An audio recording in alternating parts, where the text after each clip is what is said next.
مساء الخير ورمضان كريم وينعاد عليكم بالصحة والعافية.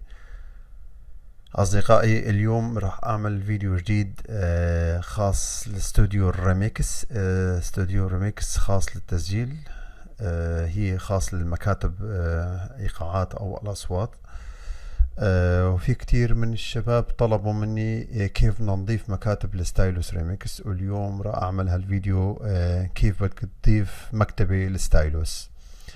طبعا أنا نزلت كم مكتبة جديدة وبدي أحاول أضيفهم لستايلوس مشان تتعلموا.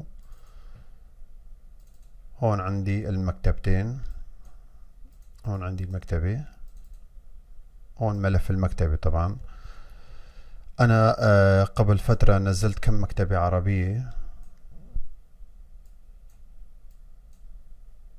طبعا هون عنا القرص المحلي، قرص السي يعني التابع للويندوز. في عنا هون بروجرام داتا، اللي بروجرام داتا عنده مو مفعل او مخفي يعني.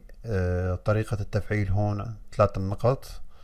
هون عنا خيارات، في عنا هون هالملف بيطلع معكم. هون عرض بتجي لتحت شوي. في عنا هون يعني قبل ما بيكون مخفي يعني بيكون هون محدد. راح نحدد هون أظهار والملفات والمجلدات محركات الأقراص المخفية. بدنا نظهرها يعني خلي يصير ظاهر يعني مو مخفي. هون عندي يعني جاهز. عندي هون بروجرام داتا، راح ندخل بروجرام داتا. هون عندنا اسم الشركة، شوفوا الاسم هون، تدخلوا بالملف. في عندنا هون خاص تابع للستايلوس. ساقة، هون عنا الملفات كلها ضمن ساقة. نفتح الساقة، في عنا هون ساقة ليبرسيس. لما نفتح ليبريس في عنا هون ملفين، واحد تابعه خاص للشركة يعني إيقاعات الشركة فيه، وهون اليوزر خاص إلنا يعني الشيء اللي انت بتضيفه. شوفوا هون كل أنا ضفتهم يعني كل مكاتب اللي ضفتهم لستايلوس. في عنا هدول اللي نزلتهم قبل فترة على اليوتيوب. الملفات بس حصرا نسخ ولصق يعني. شلت الملف وجبته لهون. طبعا لازم يكون الملفات بس ضمن مجلد واحد، يعني ما يصير يكون ضمن مجلدين. مثلا يعني انسخ هاي هيك وفي مجلد ضمنها وبعدين الملفات، ما بيزبط هيك. لازم يكون بس مجلد واحد. شوفوا الاسم مشان هلا نضيفه ونشوفه ونشغله. ال تريك سيستا. خلينا نشغل ستايلوس.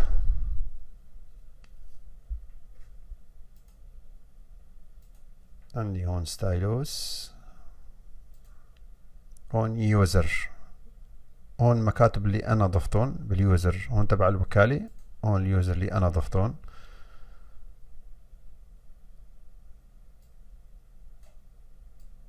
هيك خلينا نشوف كل هالمكاتب انا اللي ضفتهم.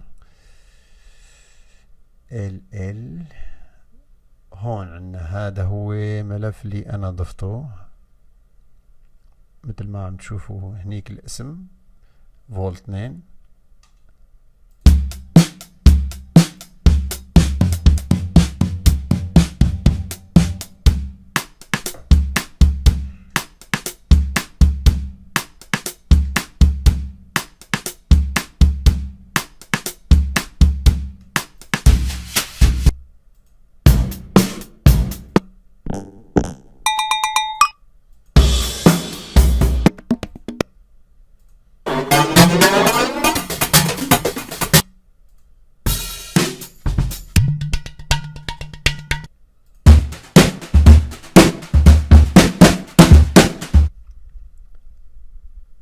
مثل ما شفتوا أصدقائي هون صار المكتبة جاهزة. ومرة ثانية رمضان كريم وينعاد عليكم بالصحة والعافية، وشكرا. إن شاء الله استفدتوا من الفيديو. شكرا.